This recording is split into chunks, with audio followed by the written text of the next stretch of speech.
యోహాను సువార్త మొదటి అధ్యాయము 16-17 వచనాలు. ఆయన పరిపూర్ణతలో నుండి మనమందరము కృప వెంబడి కృపను పొందితిమి. ధర్మశాస్త్రము మోషే ద్వారా అనుగ్రహింపబడెను, కృపయు సత్యమును యేసుక్రీస్తు ద్వారా కలిగెను. హల్లెలూయా. హల్లెలూయా.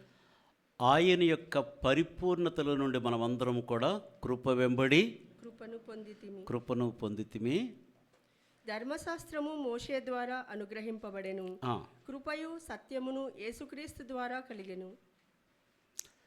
ధర్మశాస్త్రము మోషే ద్వారా దేవుడు తన ప్రజలైనటువంటి ఇశ్రాయేలుకి అనుగ్రహించాడు. యేసుక్రీస్తు ద్వారా కృపయు సత్యము యేసుక్రీస్తు ద్వారా కలిగెను. యేసుక్రీస్తు ద్వారా కృపకి, ఆ యొక్క ధర్మశాస్త్రానికి కృపకి మనం కొంచెం తేడా తెలుసుకోవాలి. ధర్మశాస్త్రం ఏమి సెలవిస్తుంది? కృప. అందుకే ఆయన కృపకి మనం ఏమిచ్చినా మనం ఆయన రుణం మనం తీర్చలేం. కృప మనము ఎన్నటికీ కూడా మనం రుణస్థులము దేవునికి కదా. ఒక రుణస్థుడు ఇంకొక రుణస్థుడు వెల చెల్లించగలడా? నేనే రుణస్థుడిని, నేను నీకు వెల చెల్లించలేను. నువ్వొక రుణస్థుడు, నువ్వు ఇంకొకరికి. మన ఇరువురు రుణం కూడా ఆయన చెల్లించాడు. తన అమూల్యమైన రక్తము చేత ఆయన మనల్ని కొన్నటువంటి దేవుడు, కన్నటువంటి దేవుడు, పవిత్రపరిచినటువంటి దేవుడు, సమాధానము అనుగ్రహించినటువంటి గొప్ప దేవుడు. హల్లెలూయా. ఈ ఉదయకాలమందు మారు మనస్సు లేక పశ్చాత్తాపం మనకు తెలియదుగా. దేవుని వాక్యం అందరికీ తెలుసు, కానీ దాని మీద మనం పూర్తిగా మనసు పెట్టం. తెలుసు అని భ్రమలో బ్రతికేతూ ఉంటాం. మనం చాలాసార్లు దేవుని మందిరానికి వచ్చే వాళ్ళకి దేవుని వాక్యము, దేవుని యొక్క భయం తెలుసు, కానీ భయం లేని భక్తి కలిగి జీవిస్తూ ఉంటాం మనం. అటువంటిది మనం చేయకూడదు. పండగ క్రైస్తవులే మనం ఉండకూడదు. తెలియనప్పుడు పండగ అనగా ఒక పద్ధతి, అంటే పండగ అంతే.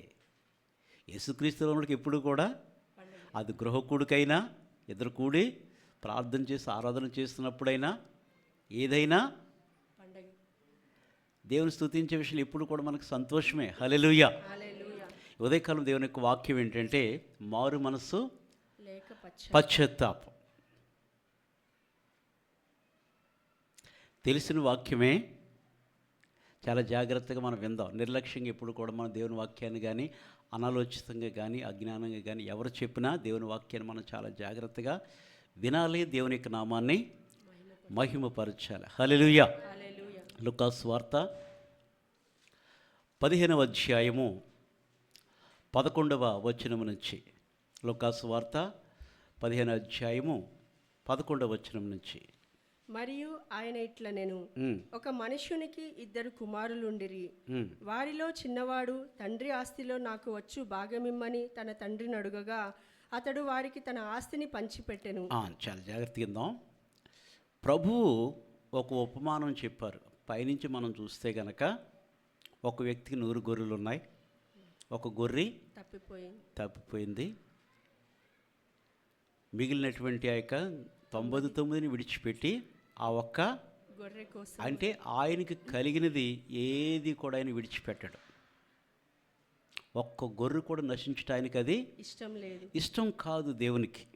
కాబట్టి ఆ 99ని విడిచిపెట్టంట ఆ యొక్క గొర్రె కాపరి ఏం చేశాడంటే, గొర్రెల కాపరి ఆ ఒక్క గొర్రె కొరకు వెదికాడు. అది దొరికినప్పుడు దాన్ని భుజాల మీద వేసుకొని సంతోషంతో. మన ఇంట్లో క్యాలెండర్లో మాత్రం ఇలా చూస్తాం అంతే. మా ఇంట్లో ఇది ఉంది అన్నట్టు కదా. ఆయన ఒక గొర్రెని తీసుకొని ఏం చేశాడంటండి, తన భుజముల మీద వేసుకొని. భుజం మీద ఉన్నప్పుడు అందరూ చూస్తారు కదా, సంకలో పెట్టుకుని చూడలేరేమో, కానీ భుజం మీద ఉంటే నెత్తి మీద వస్తూ ఎవరైనా అట్లా పెట్టుకుని అతడు కలిగినటువంటి దొరికినటువంటి గొర్రె సంతోషాన్ని బట్టి, నేనే కాదు నాతో కూడా ఇరుగు పొరుగు వారు కూడా తప్పిపోయిన గొర్రె దొరికిందనంట ఆయన సంతోషం, మిగిలిన కూడా సంతోషిస్తారు. అయితే ఒక స్త్రీకి మరి ఒక మాట చెప్పాడు. ఒక స్త్రీకి 10 వెండి నాణములు ఉండగా, 10 వెండి నాణ్యాల యొక్క స్త్రీ అయితే ఒకటి పోగొట్టుకున్నది. అయితే ఆమె ఏం చేస్తుందంటండి, దీపం వెలిగించి దాని కొరకు, ఆ నాణ్యం కొరకు దీపం వెలిగించి ఇల్లు ఊడ్చి మన ఇంటిలో ముక్కు పుడక కానీ చెవు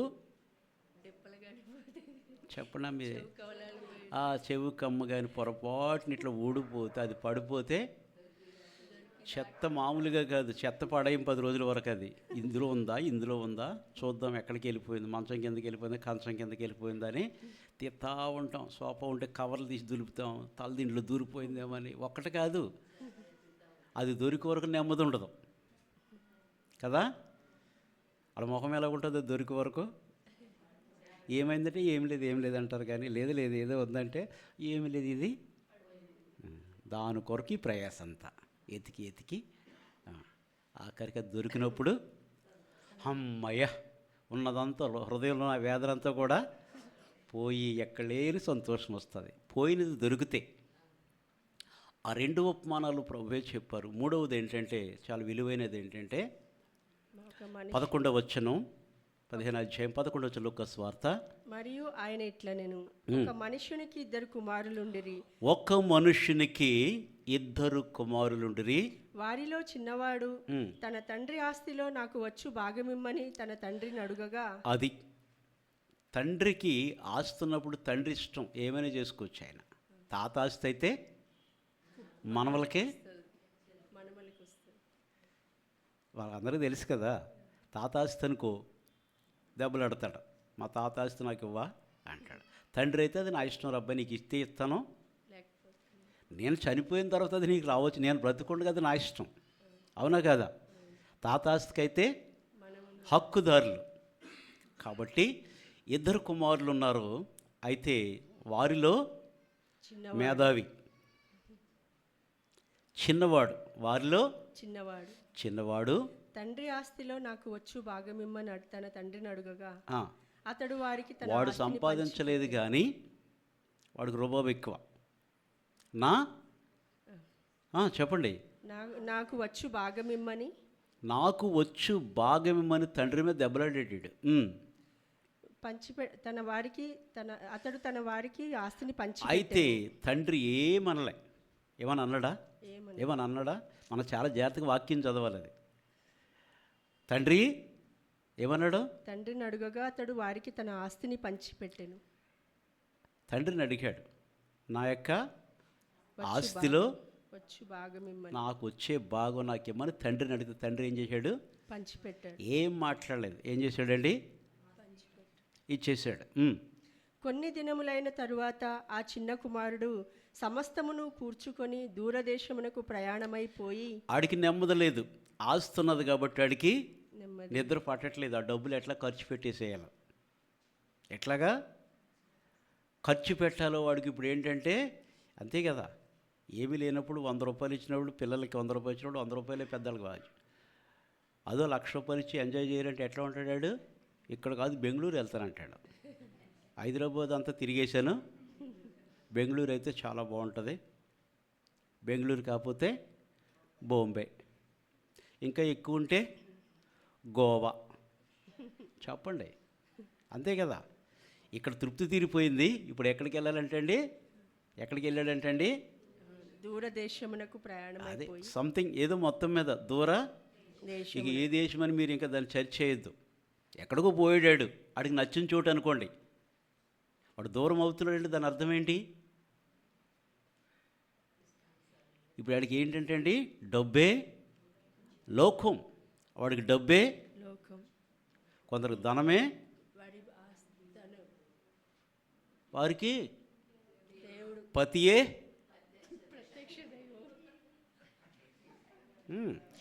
దేవుడు మనకు కనబడడు, పతియే ప్రత్యక్ష దైవం. ఆయన ఎక్కడుంటే, ఆయన మారు మనసు లేకపోయినప్పుడు ఆయన ఎక్కడుంటే నేను,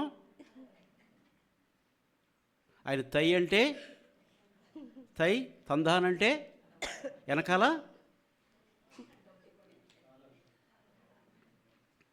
అయితే దూరదేశం ప్రయాణమైపోయి అచ్చట తన ఆస్తిని దుర్వ్యాపారము వలన పాడు చేశాను.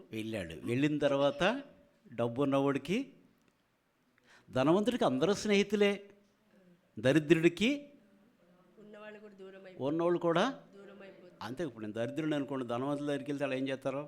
ఇప్పుడే బయటికి వెళ్తే ఇప్పుడు వస్తున్నారా మీరు? ఎందుకు పొసగదు వాళ్ళకి వీళ్ళకి. అర్థమైందా మీకు? ఏమైపోతుంది అంటే అండి, ధనవంతుడికి దరిద్రుడు కూడా కష్టమైపోతాడు కదా. ధనవంతుడికి అందరూ స్నేహితులే. చుట్టాలు, స్నేహితులు, ఎక్కడ లేని చుట్టాలు కూడా కలుపుకుంటారు. ఎందుకు? డబ్బు ఉంది కాబట్టి. అయితే దూరదేశం వెళ్ళిపోయిన తర్వాత ఏం చేశాడంటే అండి, అచట తన ఆస్తిని దుర్వ్యాపారం వలన పాడు చేసెను. ఇష్టానుసారముగా తనకున్న ఆస్తిని అంతా కూడా వాడు పాడు చేసుకున్నాడు. దుర్వ్యాపారం, దుర్వ్యసనం, వాడి ఇష్టం. ఎందుకంటే ఒంటరిగా ఉన్నాడు, డబ్బు ఉంది, మనసు ఎట్లా ఉంటుందండి? రకరకాలుగా ఉంటుంది. ఎప్పుడు గుడేనేంటి? ఐమాక్స్కి వెళ్తే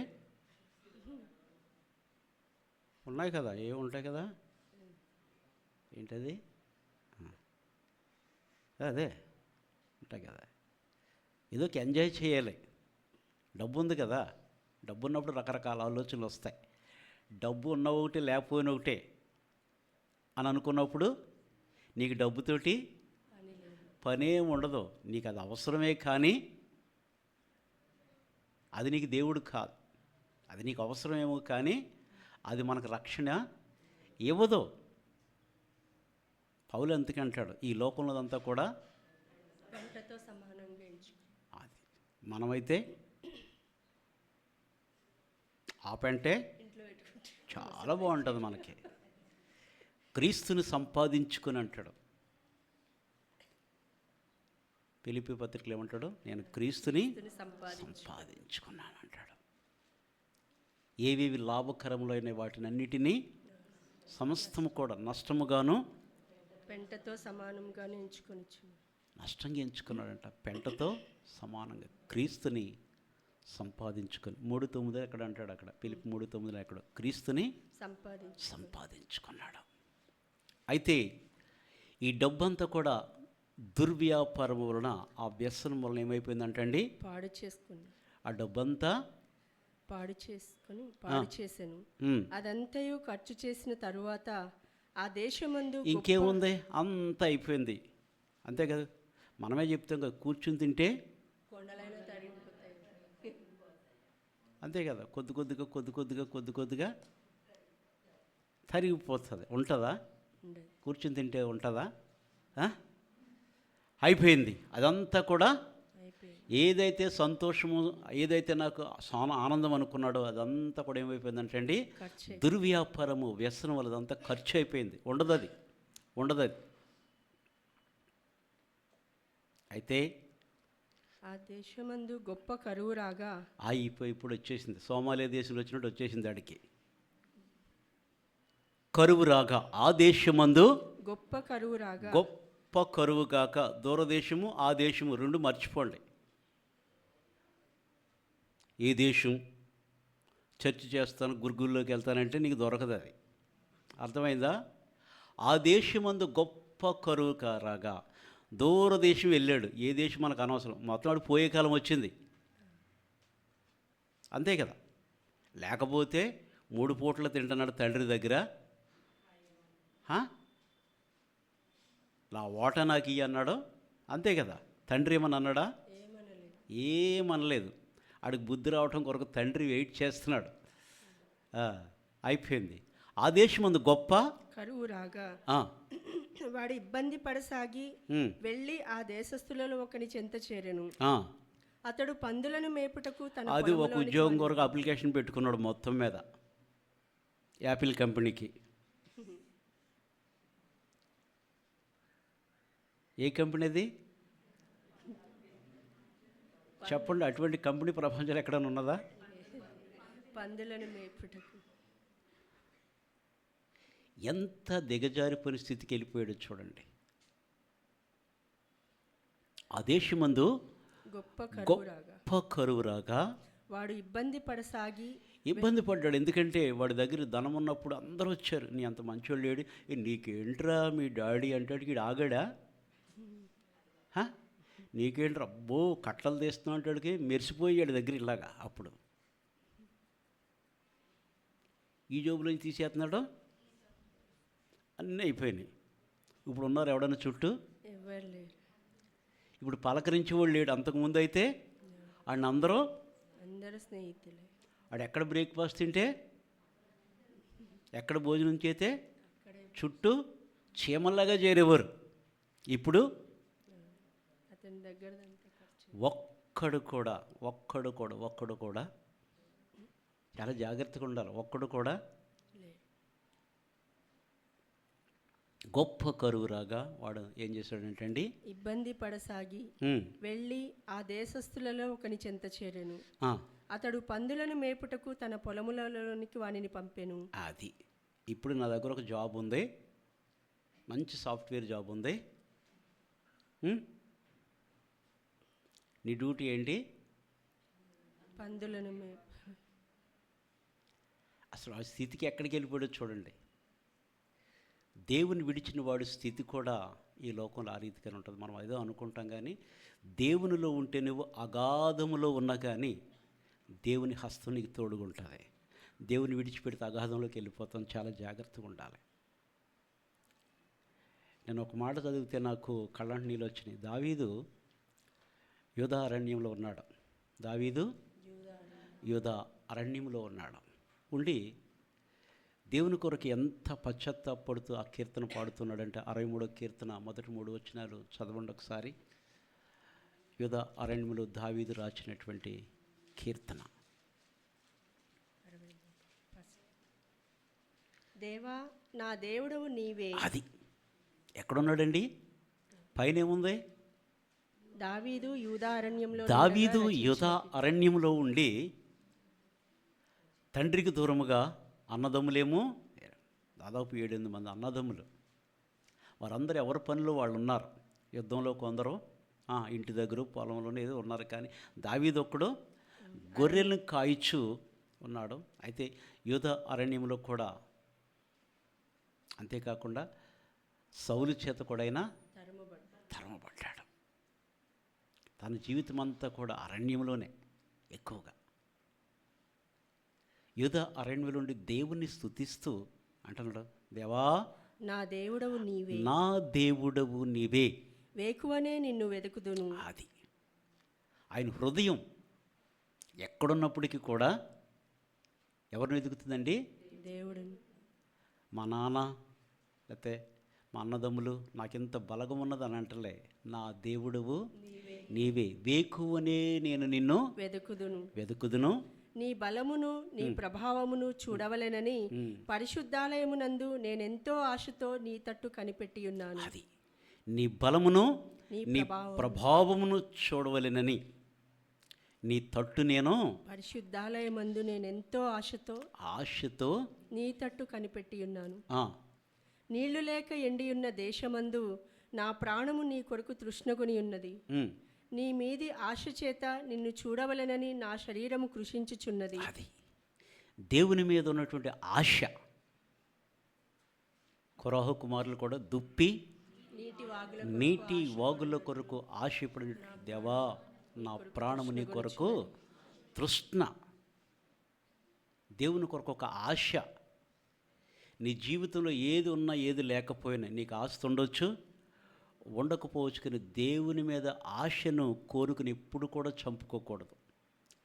కలలో కూడా ఆ కోరికను మనం ఎప్పుడు కూడా చంపుకోకూడదు. దేవుని మీద ఆశ ఉంటేనే మనం బ్రతుకుతాం.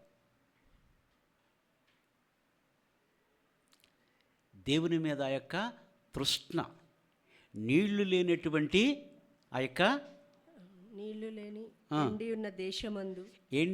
నీళ్లు లేక ఎండి ఉన్న దేశమందు నా ప్రాణము నీ కొరకు తృష్ణగొని ఉన్నది. నీ మీది ఆశ చేత నిన్ను చూడవలెనని నా శరీరం కృషించుచున్నది. అది మరొక చోట మరొక నా ప్రాణము జీవము గల దేవుని దర్శించుటకు ఆనందముతో కేకలు వేయించున్నది అంటాడు. తర్వాత నీ కృప జీవము 3వ వచనం, నీ కృప జీవము కంటే ఉత్తమము. ఉత్తమము దేవుని యొక్క కృప. ఆ కృపకు మనం ఎప్పుడు కూడా వెల చెల్లించలేం. ఆయన కృప. అందుకే ఆయన పరిపూర్ణతలో నుండి కృప వెంబడిని కృపను మనము పొందితిమి. మోషే ద్వారా ధర్మశాస్త్రం, యేసుక్రీస్తు ద్వారా కృప సత్యము ఈ లోకానికి వచ్చినాయి. నీ కృప జీవము కంటే ఉత్తమము. నా పెదవులు నిన్ను స్తుతించును. నా మంచము మీద నిన్ను జ్ఞాపకం చేసుకొని.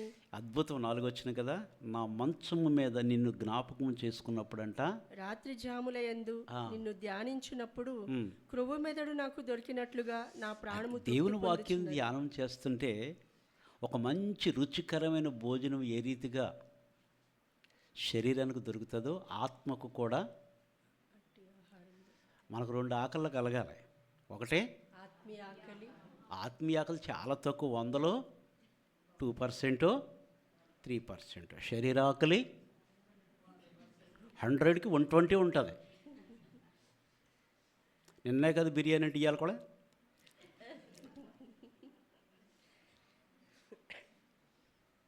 తప్పు కాదు, ప్రభు మనకి ఇస్తాడు.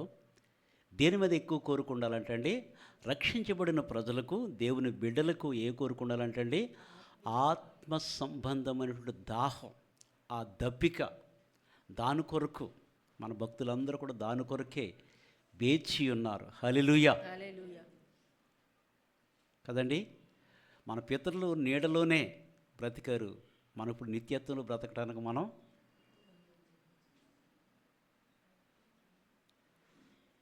అనిత్యత్వం కొరకు మనం ఏం చేయాలంటే అండి, ఆశ. యుగంలో ఆయనతో మనం ఉండాలంటే మనలో ఏముండాలంటే అండి, ఆ తృష్ణ, ఆ కోరిక. రాత్రి కాలం ఉందంట, నా మంచము మీద నిన్ను ధ్యానము చేయుచున్నప్పుడు క్రొవ్వు మెదడు నాకు దొరికినట్లుగా నా ప్రాణము తృప్తి పొందుచున్నది. అది ఆయన్ని ధ్యానం చేసినప్పుడు దేవుని వాక్యం. అయితే ఆ దేశం లోకస్వార్త కొద్ది ఆ దేశం గొప్ప కరువురాగా వాడు ఇబ్బంది పడసాగి వెళ్ళి ఆ దేశస్థులలో ఒకని చెంత చేరాడు.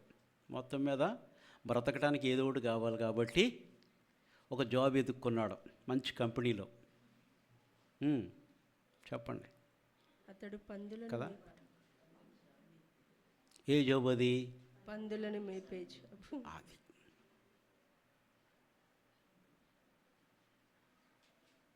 కదా.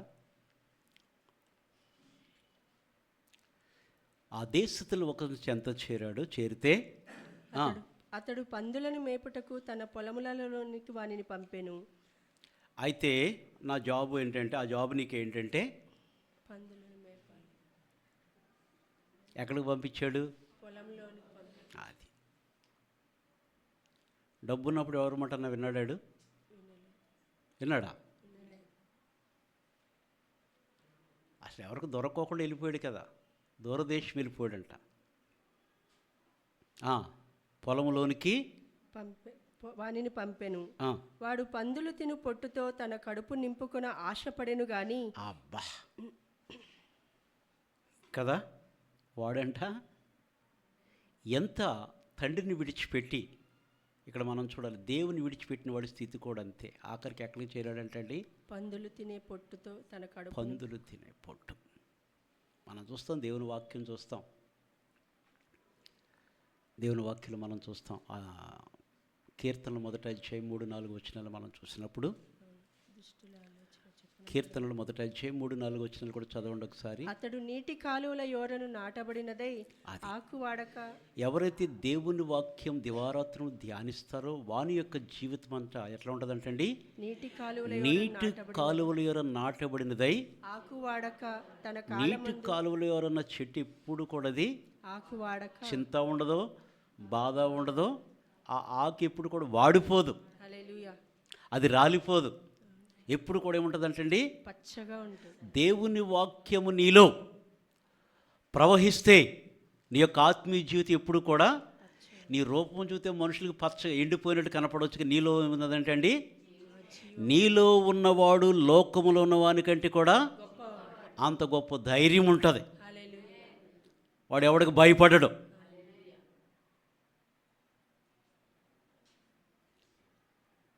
అతడు దేవుని వాక్యము ధ్యానించేవాడి విషయాల్లో మొదట వచ్చిన 2 వచ్చిన మనకు అందరూ తెలుసు. దుష్టుల ఆలోచన నడవక, పాపం అపహాసులు కూర్చుండక, ఈ 3 లేకపోతే దేవుని వాక్యం చాలా జాగ్రత్తగా నువ్వు ధ్యానం చేయగలిగితే నీ బ్రతుకు, అతడు నీటి కాలువల యొర నాటబడినటువంటి ఆకు వాడక తన కాలమందు ఫలమిచ్చు చెట్టు వలె ఉండును. అతడు ఏది చేసినా సఫలమగును, సఫలీకృతం అవుతుంది. అంటే దేవుడు దాన్ని ఏమంటాడు కదా, ఆయన పెట్టిన ప్రతి కాలు ఎక్కడ పడ్డదంటండి, అమ్మో. మనకు వేరే భాషలు ఉంటాయి, మరి నక్క తొక్కొచ్చాడురా, మన దొరట ఉంటాయి కదా, నక్క తొక్కోరు నువ్వా, అందుకే ఇట్లా అయిపోయి నక్క కుక్క తొక్కితే మనకేవి రాదండి. నేను వేసిన ప్రతి కాళ్ళు కూడా అంత ఆశీర్వాదమే. మనకు కొన్ని సత్యాలు తెలుసుకోవాలి. యోబు పిల్లలందరూ కూడా నశించిపోయినప్పుడు యోబు భార్యను దేవుడు ఎందుకు నాశనం చేయలేదో దేవుని గొప్ప ప్రణాళిక అంటే మనకు అర్థం కాదు. ఆమె ఆయన్ని మరి శోధించింది, ఇంకేమి దేవుడు చచ్చిపోమంది. దేవుడు కంగారు పడకు. ఆమె ద్వారా దేవుడు తిరిగి యోబుని 2 ఆశ్రయించాడు. ఊరికేనా? అసలు దేవుని ప్రణాళిక మనకు అర్థం కాదు. మన మట్టి బూరలో కొంచెం అప్పుడప్పుడు పదును పెడుతూ ఉండాలి దేవుని వాక్యం చేత. సరే, కీర్తన 1:3 చదువుకుందాం. అతడు నీటి కాలువల యొరను నాటబడినదై ఆకు వాడక తన కాలమందు ఫలమిచ్చు చెట్టు వలె నుండును. అతడు చేయునదంతయు సఫలమగును. దుష్టులు అలాగున నుండక గాలి చెదరగొట్టు పొట్టు వలె నుండు. అది ఆత్మీయంగా ఉన్నటువంటి వాడి జీవితం అంటే చెట్టు వలె ఉంటుంది. వీడి బతుకు పొట్టు కదా. ఇప్పుడు తప్పిపోయిన కుమారుడు ఏం చేశాడండి, ఆ దేశస్థులలో ఒకని చెంతకు చేరాడు. అతడు పందులను మేపుటకు తన పొలములలోనికి వానిని పంపెను. వాడు పందులు తిను పొట్టుతో తన కడుపు నింపుకొని ఆశపడి, ఆకలి అవుతుంది, ఎంత బెగబట్టుకున్నాడు, అబ్బాయి నేను తిన్నా కానీ ఇప్పుడు ఏమవుతుంది లోపల, తన కడుపు ఏమవుతుందంటండి, ఆకలి అవుతుంది. కాబట్టి పందులు తినే పొట్టు ఇప్పుడు అంతకుముందు అయిపోయింది. 5 స్టార్ హోటల్లో, 3 స్టార్ హోటల్లో అన్ని స్టార్స్ అయిపోయినాయి వాడికి. ఇప్పుడు కనపడుతున్నాయి స్టార్స్. చాలా జాగ్రత్తగా ఉండాలి కదా. అంతకుముందు అస్సలు ఇంత భయం కూడా లేదు. డబ్బులు ఉన్నాయి కదా. ఎంతకాలం ఉంటాయండి అవి? పొరపాటును బ్యాంకుల్లో దాచుకున్న డబ్బులన్నీ ఏదైనా మార్పులు చేర్పులు అయితే అంతే కదా. వాళ్ళు ఏదో పంపిస్తారంట, దాని పొరపాటుని ఓకే చేస్తే 2వ రోజుని 0 అంట. నీకు ఏమవుతుందో కూడా తెలియదు. నీకు పరిస్థితులు అంత దారుణంగా ఉన్నాయి. అయిపోయింది అప్పటికి. ఇప్పుడు వాడికి ఏంటంటే అండి, ఆ యొక్క తన కడుపు నింపుకొని ఆశపడను గాని ఎవడును వానికి ఏమీయూ ఇయ్యలేదు.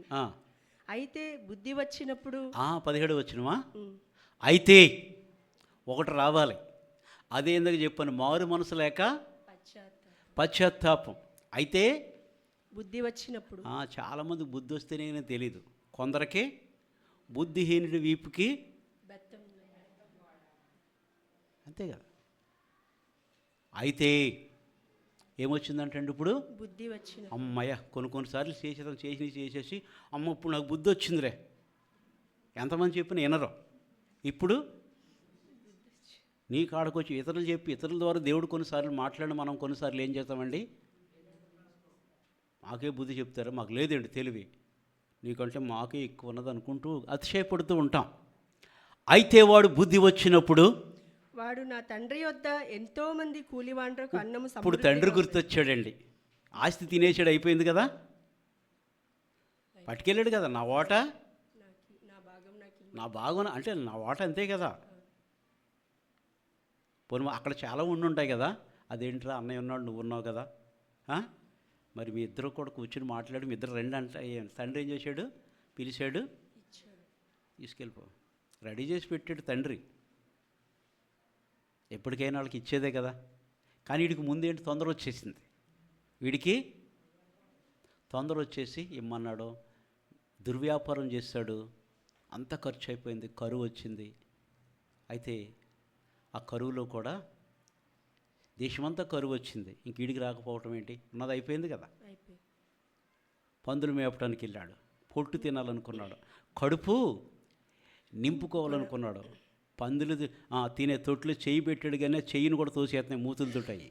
అట్లా ఊహించుకోండి, అంతే కదా. చెయ్యి పెట్టేదన్నా ఎత్తారు కదా, అందులో చెత్త ఏమేస్తారు తెలుసు కదా.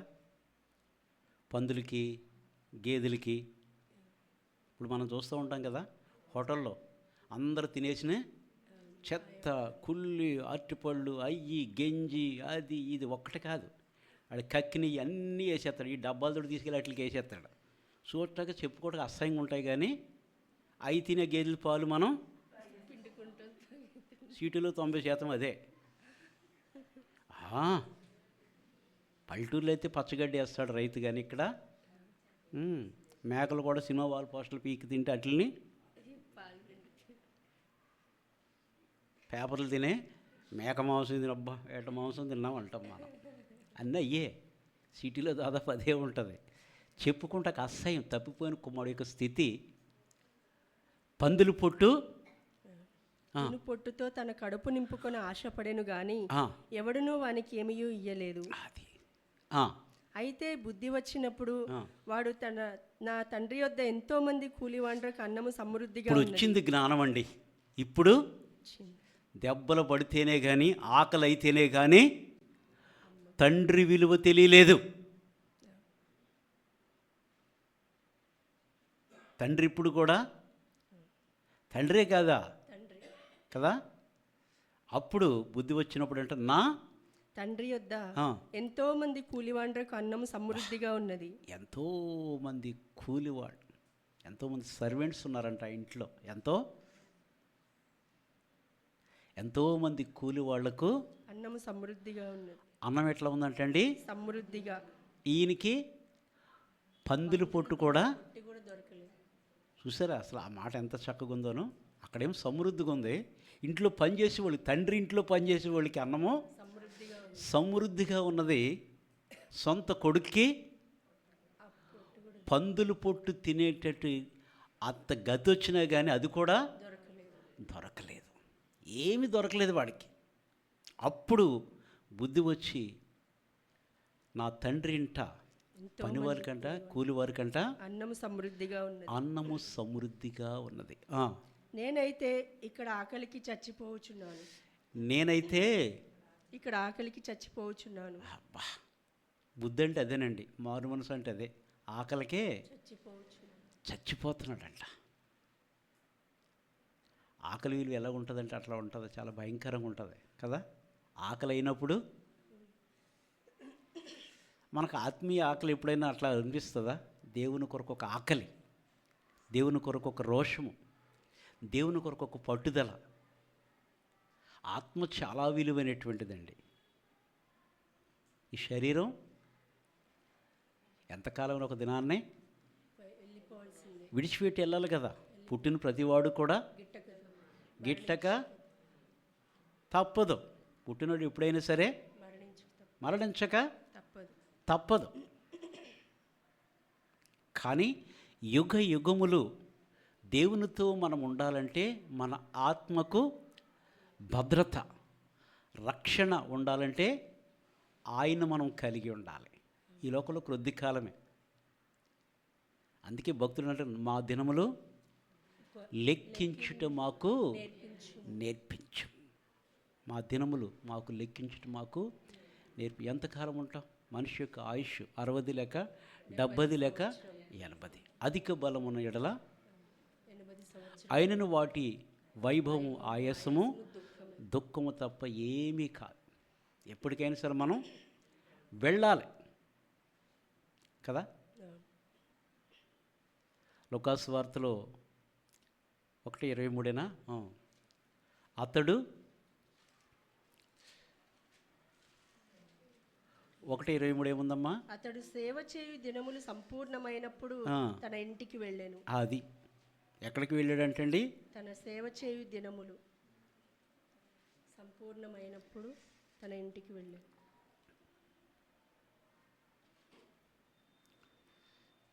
17 వచ్చిన లోకస్వార్త యోహాను స్వార్త లోక 15.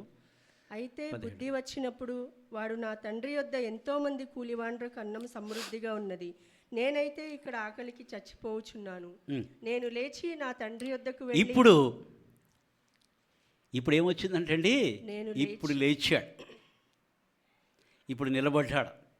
లేచి నా తండ్రి యొద్దకు వెళ్ళి, నా తండ్రి యొద్దకు వెళ్ళి పశ్చాత్తాపము, మారు మనసు వచ్చింది, బుద్ధి వచ్చింది. ఇప్పుడు గుణపాఠం నేర్చుకున్నాడు. దేని ద్వారా నేర్చుకున్నాడు? కరువు, పందులు పొట్టు, అందరూ విడిచిపెట్టడం, ఈకంతా దిక్కుమాలిన స్థితి వచ్చేసింది. ఇప్పుడు లేచి 18 వచ్చిన కదా, లేచి నా తండ్రి యొద్దకు వెళ్ళి తండ్రి, నేను పరలోకమునకు విరోధముగాను నీ ఎదుటను పాపం చేసి తిని. ఇది పశ్చాత్తాపం అంటే.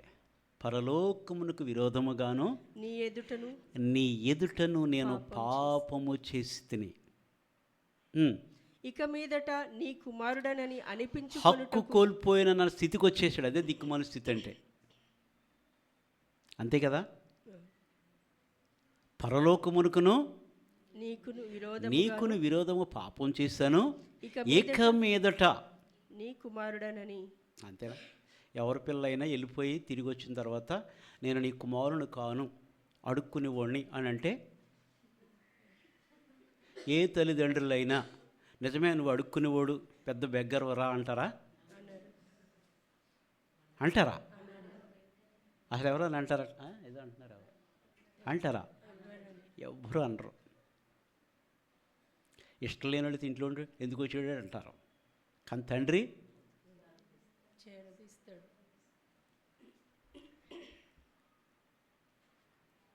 పశ్చాత్తాపం కలిగి, పరలోకమునకు నీకు నేను విరోధముగా ఇక మీదట నేను నీ కుమారుడను అనిపించుకున్నటకు యోగ్యుడను కాను. ఒప్పుకుంటున్నాడు. నేను ఇంకా చచ్చాను, ఆత్మీయంగా చచ్చిన స్థితికి వచ్చేసాను, ఇక సిగ్గు విడిచి బయలుదేరాడు కదా. పాట పాడుకుందాం. ఈ పాట అందరికి వచ్చిన పాట కదా. ఏం పాట పాడతాం చెప్పండి? అలా నేర్చుకోవాలి.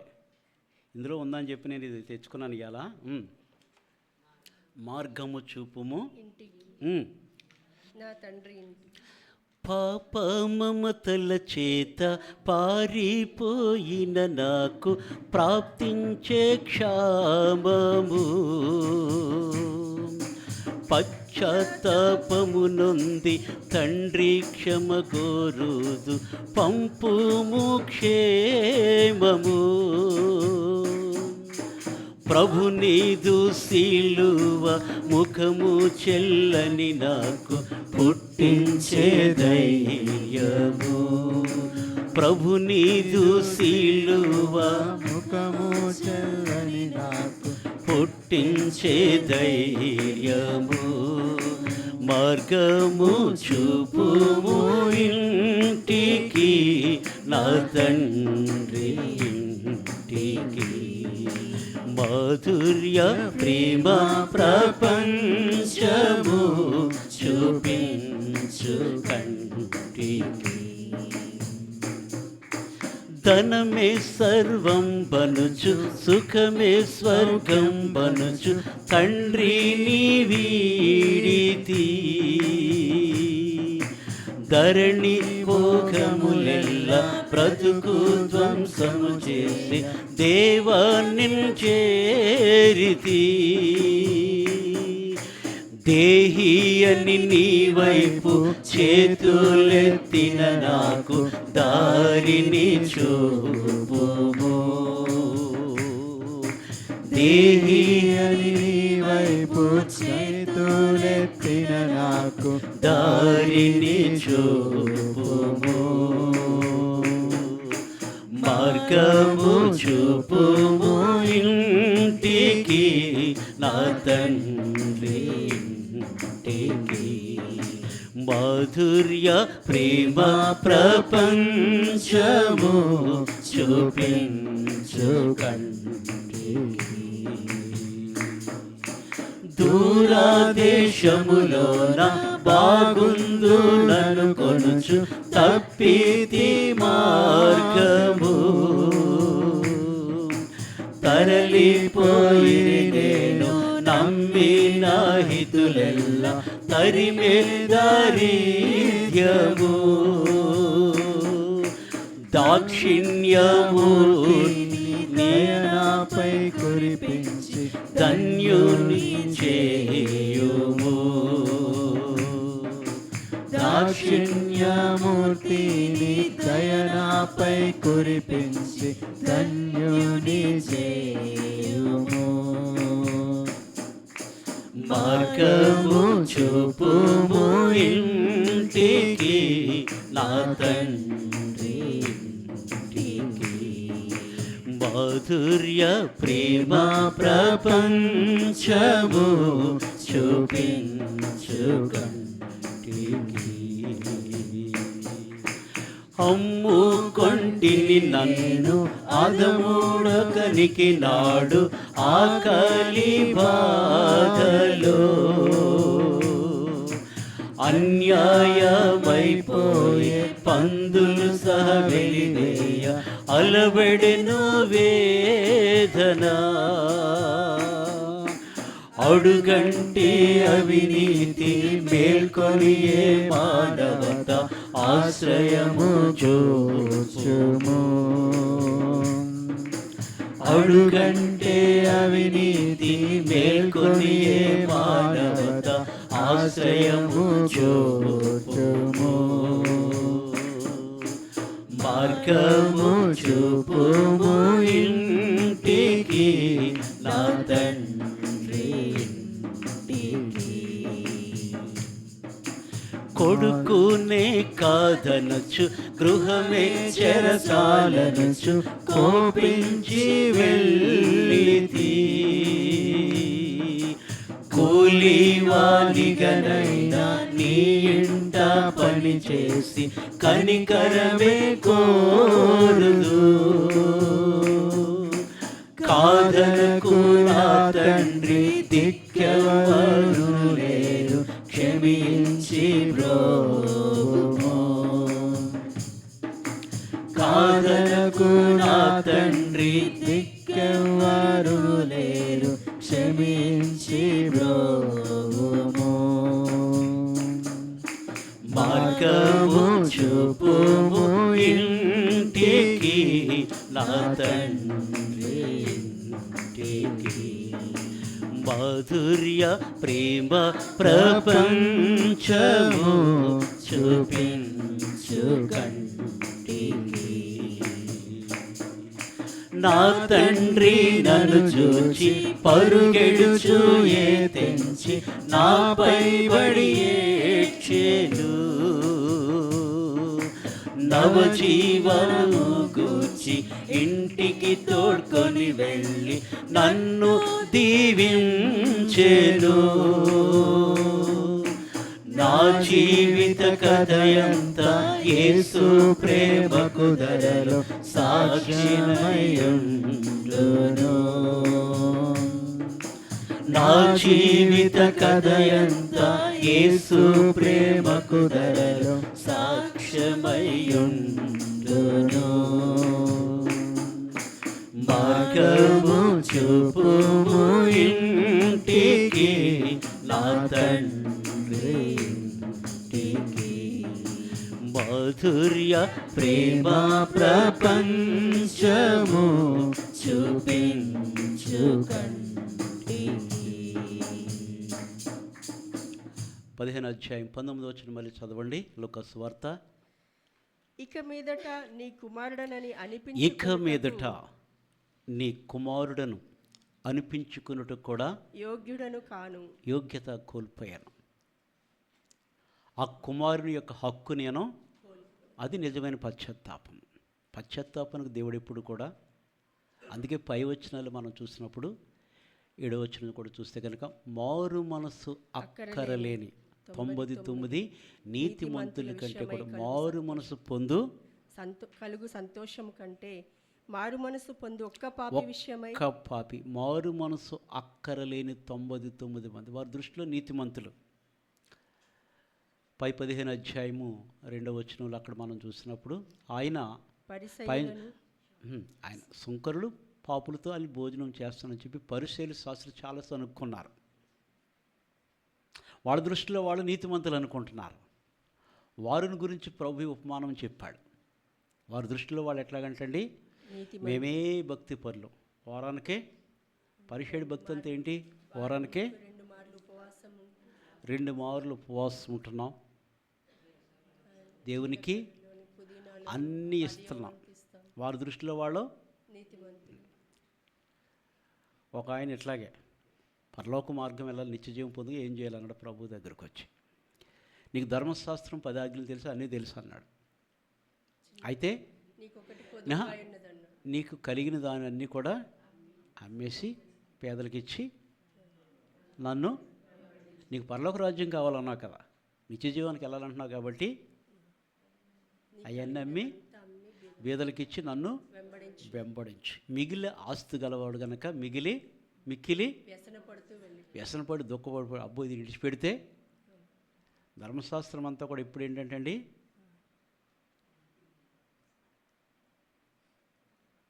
ఆశిస్తాం, ఆశ పాపం కాదు కానీ ఆశిస్తాం. కానీ ఆకాని ఎంత ఆశ ఇచ్చాడండి, మంచి షీనారు వస్త్రము, వాళ్ళు 2 వస్తువులే కదా, ఒక కమ్మి పోనీ ఏదో మొత్తం ముక్కుకో చేతికో ఏదో ఒక అడివి ఏదో ఒక మంచి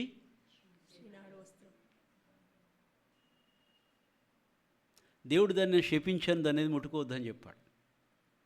దాన్ని ఆశించి గోడాలలో పెట్టి అందరితో యుద్ధం చేసేంత కొత్త చేశాడు. అందరూ ఓడిపోతున్నారు. యెహోషువేమో మోకం నేల మీద పెట్టి ఏడు చేస్తున్నాడు. ఏడవద్దు నాయన, ఎందుకు ఏడుతావు, నువ్వు తప్పు చేయలేదు. ఇశ్రాయిల్లో పాపం చేశాడు ఒకడు, ఎవడని పట్టుకుంటే ఆకాను గారు దొరికారంట. ఆశ కదండి, ఆశ. ఇప్పుడు ఈ వ్యక్తి లేచి 19 వచనం 15-19 ఇక మీదట నేను నీ కుమారుడనని అనిపించుకొనుటకు యోగ్యుడను కాను, నన్ను నీ కూలివారిలో ఒకనిగా పెట్టుకొనుమని అతనితో చెప్పుదుననుకొని లేచి తండ్రి యొద్దకు వచ్చెను. వాడింకా దూరముగా ఉన్నప్పుడు తండ్రి వానిని చూచి కనికరపడి పరుగెత్తి వాని మెడ మీద పడి ముద్దు పెట్టుకొనెను. అయితే వచ్చేసాడు, బయలుదేరి ఏమంటాడు, నీ కూలివానిలో ఒకరిగా కుమారునిగా అనిపించుకున్నట్టుకు నేను ఆ యోగ్యతన హక్కు నేను కోల్పోయాను. కనీసం నీ కూలివారిలో ఒకనిగా పెట్టుకుని, అదంతా నిజమైన పశ్చాత్తాపం అండి. కొడుకు ఇప్పుడు ఏ స్థితికి వెళ్ళిపోయాడు అంటండి, మరి లోతైన పశ్చాత్తాపం అంటే ఊరికి వచ్చేస్తుందా? నిజమైన మారు మనసు అంటే మారు మనస్సు. అదే వ్యక్తి మారు మనసు పొంది నల్లగొన్నోడు తెల్లగవడం, తెల్లగొన్నోడు నల్లగవడం, లోపల ఏమొస్తుందంటే అండి ఆ మార్పు. ఇదివరకు ఎవరైనా అడిగితే మంచిలే అన్నవాళ్ళు కూడా ఇప్పుడు ఏమిస్తారండి, మంచినీళ్ళు కాదు టీ తాగి వెళ్ళండి అంటారు. మీకు అర్థం కాలే, అయిపోయినాయి 3 రోజులు అయితే నీళ్ళు వచ్చి మేమే కొనుక్కుంటున్నాం అనరు. ఏమంటారు, ఉన్న మాకంటే కూడా మీరు మా అతిథులు కనుక మీకు నేను శ్రేష్టమైన నీళ్ళు ఏంటండి, రండి కూర్చోండి అని చెప్పి నీళ్ళతో పాటు కొంచెం కలర్ నీళ్ళు కూడా ఇస్తారు. ఏం తింటారు, కాఫీయా టీయా? ఎక్కడికి వచ్చేస్తుందండి ఇప్పుడు నీళ్ళ కాడ నుంచి మారిపోతుంది కదా. లోతైన పశ్చాత్తాపం అంటే ఊరికే రాదండి, అది నీలో ఉన్నటువంటి ఆ మార్పును బట్టి. అందుకే లోతైన పశ్చాత్తాపము, మారు మనసు.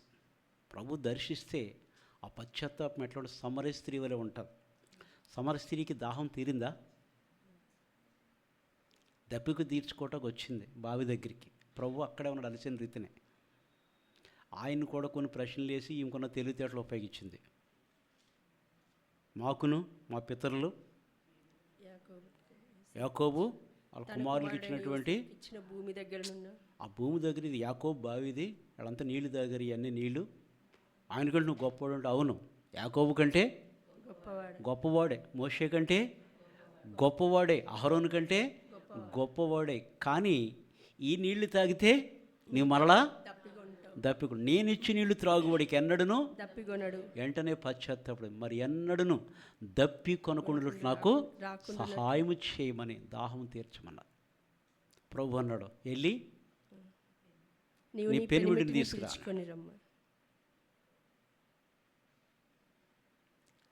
ఆమె లోతైన పశ్చాత్తాపడింది అంటాడు. అదే నేను చేసినవన్నీ నాతో చెప్పినవాడిని. నేను ఒక ప్రవక్తను చూశాను. సుకార్ అనే ప్రాంతం అంతా కూడా ఆమె ద్వారా సువార్త ప్రకటించబడింది. సమరయ స్త్రీ నిజమైనటువంటి పశ్చాత్తాపం, నిజమైన పశ్చాత్తాపం. ఇప్పుడు ఏం చేయాలంటే అసలు నేను కుమారుడను అనిపించుకొనుటకు కొడుకునే కాదనచ్చు, గృహమే చెరచాలనచ్చు, కోపించి వెళ్ళితి. కూలివానిగనైనా నీ ఇంట పని చేసి కనికరమే కోరుచు, కాదనకు నా తండ్రి.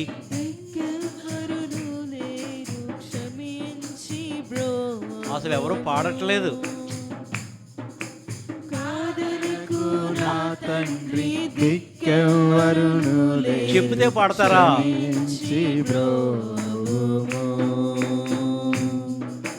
మార్గము చూపుము ఇంటికి, నా తండ్రి ఇంటికి.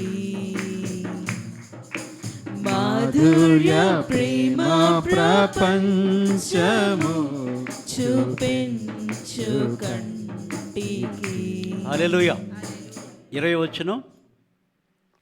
వాడింకా దూరముగా ఉన్నప్పుడు, వాడింకను దూరముగా ఉన్నప్పుడు తండ్రి వానిని చూచి, అంటే తండ్రి వెతుకుచూ ఉన్నాడు కుమారుడు వస్తాడని. ఎప్పుడు వస్తాడని. పిలుపులో చాలా తేడా ఉంటుంది కదా, కదండి కదా. ఇప్పుడు మన ఇళ్ళ దగ్గరికి మనం చూస్తూ ఉంటాం, ఎవరమైనా ఒకటే ఇళ్ళ దగ్గర చూస్తూ ఉంటాం.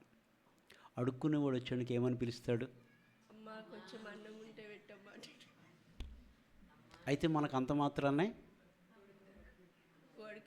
అమ్మా అని పిలిచాడు. రానా మొహం కడుక్కున్నావా, స్నానం చేయి అంటారా? నీకు కలిగినది ఆ పిలుపు మనిషిని ఏం చేస్తుందంటే అండి, కొడుకును కాదని కోపించాడు, వెళ్ళిపోయాడు, వ్యసనాలకు అంతా ఖర్చు పెట్టేశాడు, అంతా అయిపోయింది. ఇప్పుడు అతని స్థితి ఎట్లా ఉంటుందో చూడండి. ఎట్లా ఉంటాయండి? ఏ స్థితిలో ఉంటాడు ఇప్పుడు?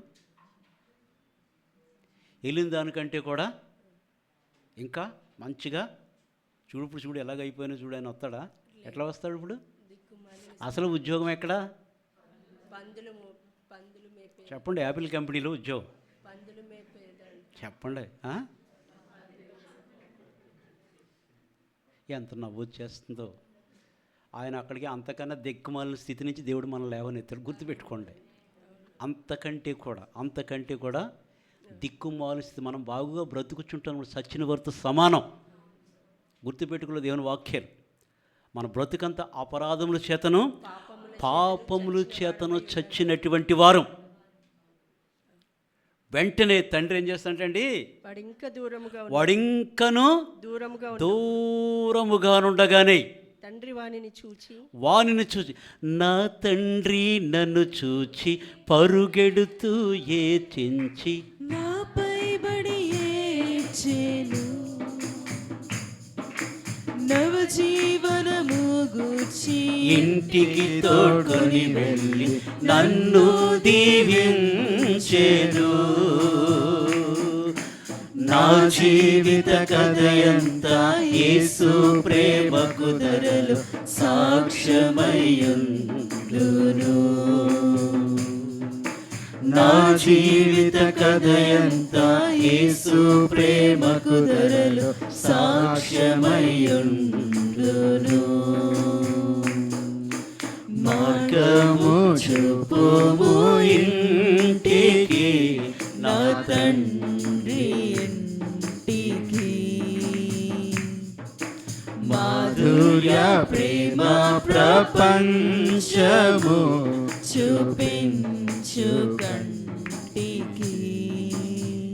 వాడింకను దూరముగా ఉండగానే వాని యొక్క తండ్రి వానిని చూచి కనికరపడి చూచి తండ్రి ఏం చేశాడంటండి? కనికరపడ్డాడు. కనికరం. మనం పెద్ద గొప్పోళ్ళం ఏమీ కాదు. మనం కూడా ఏమై ఉన్నామో యెషయా ప్రవక్త 53 అధ్యాయము 6వ వచనంలో మనం చదువుకోవచ్చు. యెషయా గ్రంథము 53 అధ్యాయము 6వ వచనం. మనమందరము గొర్రెల వలె త్రోవ కొందరా తప్పిపోతిమి. అందరా? మనమందరము అంటే ఇక్కడ ఉన్న వాళ్ళందరం కూడా అంతేనా? ఆ? నేను తప్పిపోలేదంటకు లేదు. తాను మనమందరము నిలుచుచున్నానని చెప్పుకుని ప్రతివాడు పడిపోకుండా జాగ్రత్తగా చూసి మనం అందరూ పడిపోయినటువంటి కూలిపోయినటువంటి వాడు, దిగజారిపోయినటువంటి వాడు. అది మనకు తెలియదు. పాపభారం అనేది మనకు తెలియదు, ఆయన మోసాడు అది. యెషయా 53:6 అంటే మనమందరము గొర్రెల వలె త్రోవ తప్పిపోతిమి. గొర్రెల వలె మనము త్రోవ తప్పిపోతిమి. మనలో ప్రతివాడును తనకిష్టమైన త్రోవకు తొలగెను. మనలో ప్రతివాడును ప్రతివాడును తన ఇష్టమైన త్రోవకు నా తొలగెను. ఇష్టం. నాకెవరు మీరు చెప్పేది? నా నా ఇష్టం. ఇష్టం చెప్పకూడదు వాళ్ళకి. మేలు కొరకు చెప్తే అయ్యో నా కొరకే చెప్పారు కదా అంటే అది వేరు. నా ఇష్టం అంటే ఎవరిని కూడా ఏం చేయలేము. యేసు ప్రభు తన ఇష్టం నెరవేర్చుకొచ్చాడు ఈ లోకానికి. తండ్రి చిత్తాన్ని నెరవేర్చు. తండ్రికి ఇష్టమైన కార్యము ఎల్లప్పుడూ చేయడానికి సిద్ధంగా ఉన్నానన్నాడు ఆయన.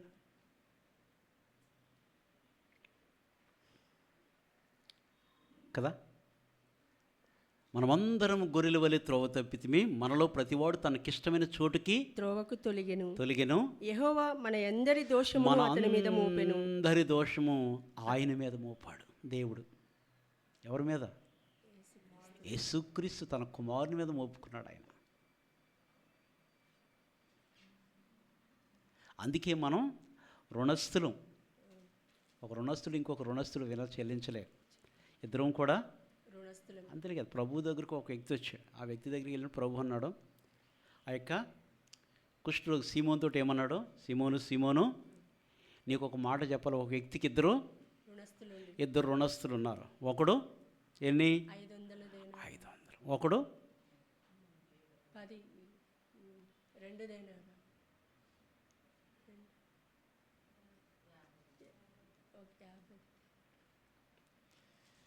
లోకాసు వార్త 7వ అధ్యాయంలో ఉన్నది అది.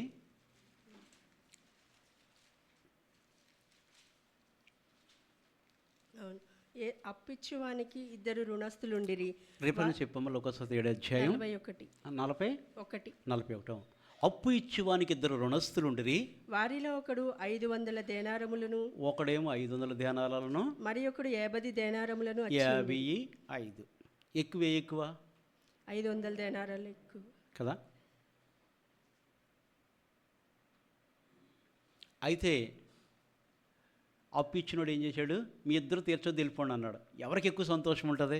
ఎక్కువ 500 దేనారాలు అతనికి. 500 అనుకుంటే ఇంకా నా పీడ పోయింది ఈ రోజుతో. అమ్మ ఎంత నుంచి అనుకున్నాను కానీ నాయన ఈ రోజుతోటి తీర్చొద్దు అన్నాడు. నా యొక్క అప్పు తీరిపోయింది. ఎవరికైతే నేను ఇవ్వాల్సి వచ్చానో ఆ బాండ్ అయినా వద్దు ఏమొద్దు నీ ఎదురు చించేస్తాను అంతే. మనం అప్పు తీసుకున్న తర్వాత రాసిస్తే చింపకపోతే ఊరుకుంటామా? పేపర్ తీసుకురా ఇవన్నీ డబ్బులని మళ్ళీ గిచ్చేయండి. మళ్ళీ ఆ గిల్లు గుర్చిపోద్ది అన్నట్టు ఆడికి. నేను అప్పుడు గిల్లు అని గుర్తుందా? మర్చిపోతాం. ఏమేటప్పుడు బ్రదర్ అంతే కదా. అయిపోయా. ఇద్దరిని చెల్లించాడు. ఇద్దరిని క్షమించేశాడు. 500 దేనారాలని 50 దేనారాలు ఇద్దరిని కూడా క్షమించేస్తే ఆ అప్పు తీర్చుటకు వారి యొద్ద ఏమీ లేకపోయిన గనుక అతడు వారిద్దరిని క్షమించెను. కాబట్టి వీరిలో ఎవడు అతనిని ఎక్కువగా ప్రేమించునో ఎవరు ఎక్కువ ప్రేమిస్తారు చెప్పండి? ఎక్కువ అప్పు ఎవరిదైతే అంతే కదా. కాబట్టి ఆయనకి నేను పెద్ద రుణస్తుల్ని, నేను జీవితకాలం అంతా ఆయన స్తుతించిన ఆయన రుణము నేను ఆ రుణము అట్లుండవలసినదే. ఆ రుణము తీరక క్రీస్తుకు మనం అందరూ కూడా రుణస్థులమే. నా రుణం తీరిపోయిందంటే ఏమీ లేదండి. సచ్చే వరకు నువ్వు ఆఖరి శ్వాస వరకు కూడా దేవునికి మనం రుణస్థులమే. ఆ శ్వాస పీల్చడానికి కూడా మన హక్కు లేదు, అది ఆయన ఇచ్చిన జీవం. అది అందుకే ఆయనకి మనం ఎప్పుడు కూడా రుణస్థులంగానే ఉండాలి. వాడింకను దూరముగా ఉండగానే తండ్రి వానిని చూచి కనికరపడి ఏం చేశాడంటండి? కనికరపడి. అసలు ధర్మశాస్త్ర ప్రకారం కనికరపడకూడదు. ద్వితీయోపదేశ కాండము ఒక 5 నిమిషాలు ముగిద్దాం. ద్వితీయోపదేశ కాండం 21 అధ్యాయము 18 నుంచి 21 వరకు. ద్వితీయోపదేశ కాండం 21 అధ్యాయము 18 నుంచి 21 వరకు. ఒకని కుమారుడు మొండివాడై తిరగబడి ఒక కుమారుడు వాడు మొండివాడై తిరగబడి తండ్రి మాట గాని తల్లి మాట గాని వినకయుండి. ఎవరో ఒకరు తింటే పర్లేదు, ఇద్దరు మాట గాని వినకయుండి, తల్లి మాట గాని తండ్రి మాట గాని వినకయుండి, వారు అతని శిక్షించిన తరువాతయును, వాడు మొండువాడై శిక్షించిన తర్వాతైనను అతడు వారికి విధేయుడు కాకపోయిన ఎడల తిడతారు కదా. సిగ్గులేదారు ఊరంతా చూడు, నీకు చూడండి, ఆడికి సిగ్గు ఉండదు. ఆడికి ఉంటుందా? సిగ్గున్నోడైతే ఒక మాటకి చెప్పండమ్మా. ఇప్పుడు నన్ను నీకు సిగ్గులేదో బెదరంటే నాకు రెండోసారి ముఖం చూపించగలనా? వేరే వాటిలో రోషాలు ఉంటాయి, మనకి దైవత్వంలో రోషాలు ఉండవు. దైవత్వంలో దైవ సంబంధ రోషం పినేహాసు వలె ఉండాలి. నేను ఓర్వలేనిది అతడు కూడా ఓర్వలేక ఉండెను. ఎక్కడుంది? సంఖ్యాకాండం 25 అధ్యాయం ఉన్నది. నేను ఓర్వలేనిది అతడు కూడా, అంటే దేవునికున్న రోషం, దేవుని బట్టి ఆ రోషం, ఆ పౌరుషం, ఆ పట్టుదల, ఆత్మ సంబంధమైనటువంటి ఆ రోషం దేవుని కొరకు మనం కలిగి ఉండాలి. ఒకరు చెప్పక్కర్లే, ఒకరు చెప్పవలసిన అవసరం. అయితే మొండుబాడు అయినప్పుడు తండ్రి మాట గాని తల్లి మాట గాని వినకయుండి వారు అతని శిక్షించిన తరువాతయును అతడు వారికి విధేయుడు కాకపోయిన ఎడల అతని తల్లిదండ్రులు అతని పట్టుకొని ఊరి గవని యొద్ద కూర్చుండి పెద్దల యొద్దకు అతన్ని తీసుకొని వచ్చి, ఈ గాడిదను పట్టుకొని ఎక్కడ తీసుకురావాలంటండి? ఊరి గవని యొద్ద కూర్చుని. ఊరు గవని యొద్ద ఎవరు ఉంటారు? పెద్దలు ఉంటారు.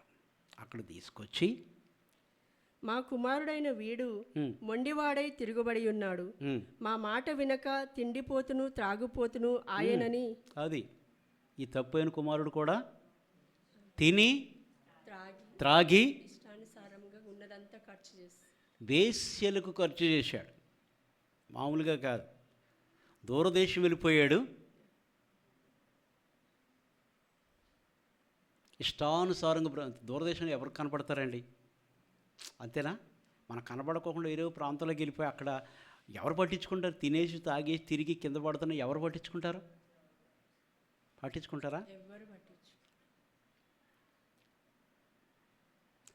మేము అప్పుడు రిహాబిలిటేషన్ సెంటర్కి వెళ్ళి రత్నాకర్ అని 2011లో. అయితే జోషెఫ్ అని ఒక అతను తీసుకొచ్చారు, పెద్ద ఆయన డ్రగ్ అడిక్ట్, బాగా తాగివాడు. అయితే వాళ్ళ కొడుకులు, వాళ్ళ సిస్టర్స్, వాళ్ళ ఆయన ఏం చేశారంటే బాగా ఇంగ్లీష్ మాట్లాడేవాడు, తెగ వాక్యాలు చెప్పేవాడు. దెయ్యాలు ఇంకా బాగా చెప్తాయి. అర్థమైందండి? దెయ్యములు కూడా దేవుని వాక్యాన్ని నమ్మి వణుకుతాయంట. వీడు అనకూడదు. అది చెప్పేసేటికి తీసుకొచ్చిన రోజు మాకు ఫోన్ చేశారు, రిహాబిలిటేషన్ సెంటర్కి తీసుకొస్తున్నాం, కొంచెం ఎట్లా అంటే సరే తీసుకురమ్మని చెప్పారు. తీసుకొచ్చిన తర్వాత కారులో తీసుకొచ్చారు, లోపల వేశారు ఆయన్ని. అప్పటికి ఫుల్ అయిపోయి ఉన్నాడు మనోడు, ఎప్పుడు ఆన్లోనే ఉంటాడు. సరే కూర్చోబెట్టేసిన తర్వాత తెగ ఇంగ్లీష్లో వాక్యాలు చెప్పేస్తాడు, మాకు కూర్చోరా బాబు, సైతం మాకు తెలుసు కానీ అనుకున్న మనసులో. అయిపోయిన తర్వాత ఇక బ్రదర్ ఇక్కడి నుంచి మీరు మందు తాగకూడదు, బయటికి వెళ్ళకూడదు, సిగరెట్లు కాల్చకూడదు, మీరు ఇక్కడ ఉండాలి ఉన్నన్ని రోజులు. మీకు ఏదైనా ప్రాబ్లం ఉంటే మాకు చెప్తే మేము డాక్టర్ దగ్గర తీసుకెళ్తాం, కానీ మీరు ఇంకా బయటకు వెళ్ళకూడదు. అంటే నేను ఎక్కడికి వెళ్ళాను? సాయంత్రానికి మొత్తమే గొడవ పెట్టేసాడు. గొడవ పెట్టేస్తే సరే 10 నిమిషాలు వాళ్ళకి ఫోన్ చేస్తే, ఫోన్లో ఒక అరగంట విడిచిపెట్టండి బ్రదర్ అంటే ఒక హాఫ్ అన్ అవర్ విడిచిపెడితే రోడ్డు మీదకి వెళ్ళిపోయి అవి దొరికినవి వేసుకొచ్చేసాడు. సిగరెట్ ముక్కలు, బీడీ ముక్కలు రోడ్ల మీద దొరికితే వేసుకుని జోబులు వేసుకొచ్చేసి బాత్రూంలో గుప్పు ఎత్తున్నాడు వాడు.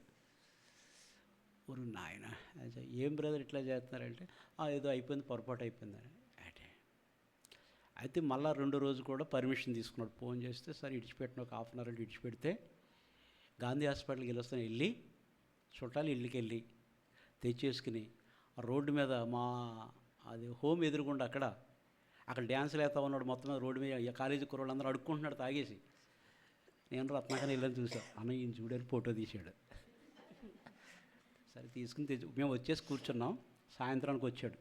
బ్రదర్ హాస్పిటల్కి వెళ్ళొచ్చేసాను బ్రదర్, అంత అయిపోయింది అంటున్నాడు. ఎంత దొంగ మాటలో చూడండి. వెళ్ళొచ్చేసాము, మా సిస్టర్ ఇంటికి వెళ్ళాం, ఫుడ్ పెట్టారు, తినేసాం, మంచిగా రెస్ట్ తీసుకుని వచ్చేసాను బ్రదర్, ప్రైజ్ లార్డ్ అన్నాడు. అబ్బా ఎంత మోసం చూసారా. వీడు చూడు ఎంత మోసం చేద్దాం. మళ్ళీ మన ఫోటో తీసే వెళ్ళి సెంటర్లో డ్యాన్సులు వేస్తా ఉన్నాడు. మొత్తం మీద సొక్కాయి తీసేసి నేను అడుక్కుంటున్నాను, నాకు అది లేదు ఇది లేదు, డబ్బులు ఏంటి, తలా 5 రూపాయలు అయితే అడిగి అదే పని.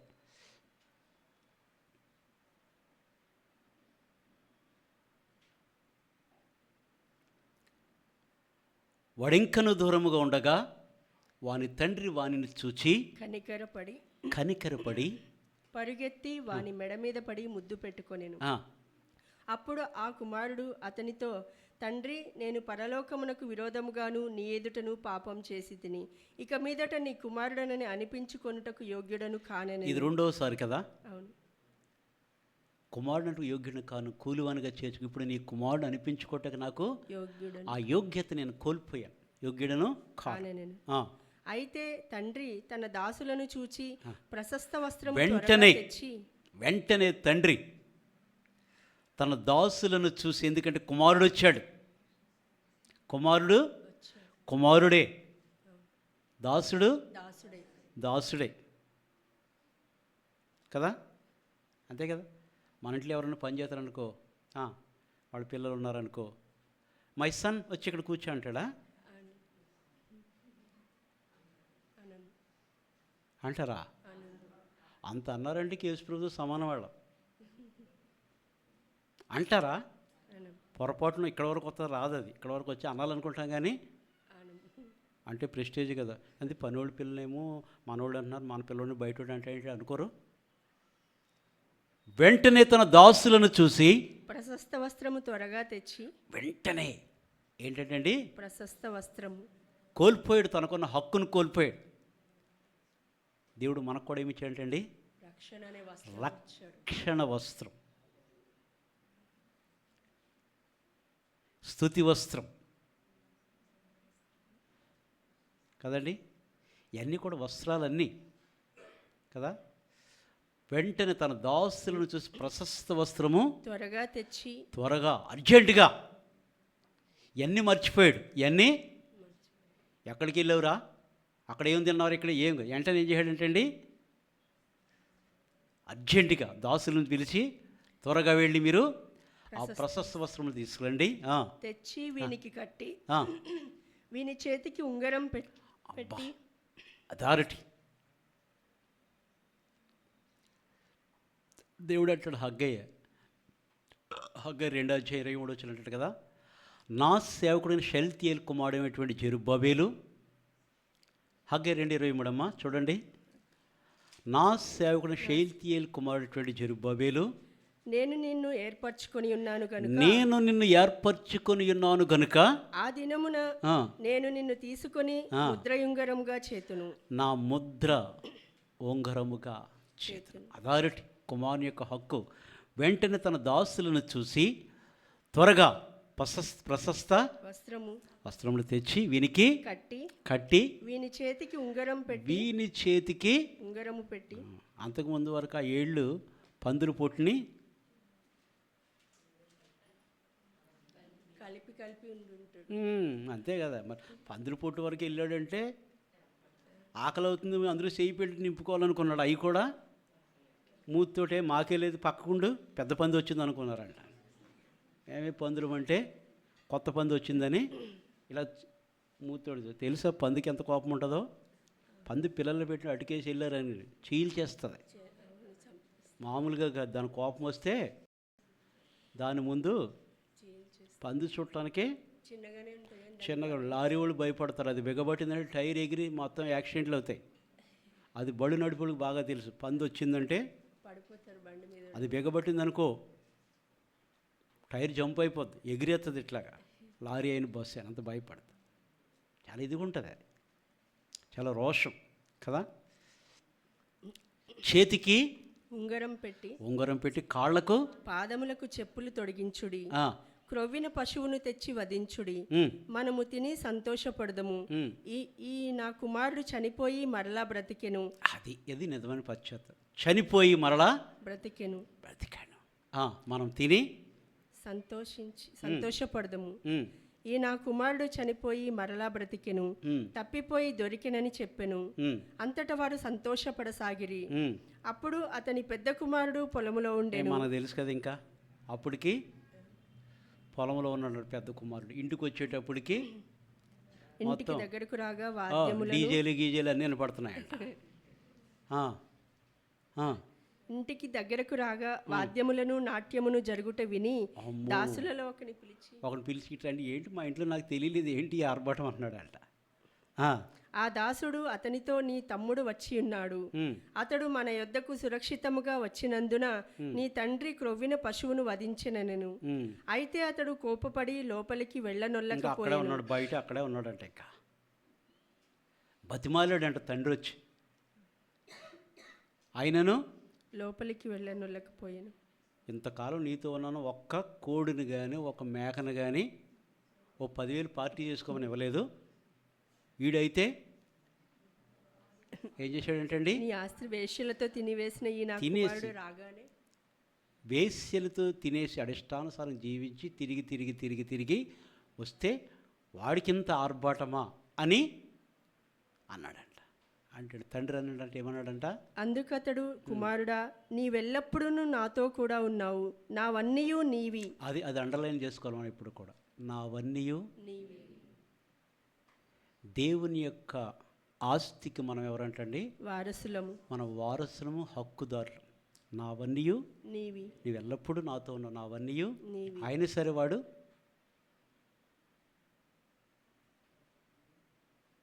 నిజమైన పశ్చాత్తాపము, మారు మనసు దేవుని దృష్టికి చాలా విలువైన. ప్రభువే చెప్పాడు ఆ మాట.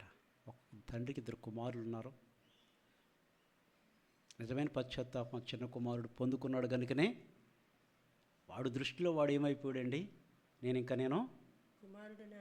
కుమారుని కాదు, కనీసం కూలివాడుగానైనా చేర్చుకుంటాడేమో. కానీ వాను కొరకు తండ్రి ఏం సిద్ధపరిచాడంటండి, ప్రశస్త వస్త్రము, ఉంగరము, చెప్పులు. అంతేగాని క్రొవ్వినటువంటి పశువును వధించి, ఒక దూడ పశువును వధించాడు. తిని సంతోషించింది. చనిపోయిన కుమారుడు తిరిగి మరలా చనిపోయి బ్రతికెను. నిజమైన మారు మనసుని దేవుడు మనల్ని కోరుకుంటాడు. ఆ మారు మనస్సు ఎప్పుడు కూడా దేవుని కొరకు అటువంటి ఆశ నీవు నేను కలిగి ఉండాలి. దేవుడి కొద్ది మాటలు దీవించి ఆశీర్వదించును గాక. ఆమేన్. ప్రభువుల